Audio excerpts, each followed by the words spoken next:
Hello, Ram Ram ji. कैसे आप सभी लोग। और आज के हमारे व्लॉग की शुरुआत सुबह नहाने से लेकर हुई।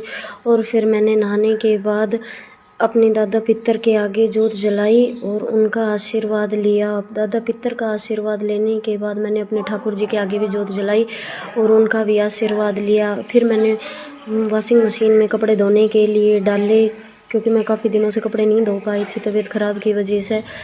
और फिर उसके बाद मैं धूप में बैठकर मैंने सब्जियां काटी और सब्जियां काटने के बाद मैंने रोटियों की तैयारी की। तो ये चिड़िया आ गई थी जिसको मैंने आटे की गोलियां खिलाई। उसके बाद फिर मैं अपनी स्कूटी को लेकर मैं डॉक्टर के पास गई और फिर डॉक्टर को वहाँ पे मैंने दवाइयाँ ली। और वहाँ से आकर मैंने शाम को गाय के लिए चाट चढ़ाई और गाय के चाट चढ़ाने के बाद फिर मैं शाम को गोबर डालने के लिए गई। और गोबर डालने आने के बाद फिर मैंने शाम को आके घर के बाहर तेल का दीपक लगाया और मैंने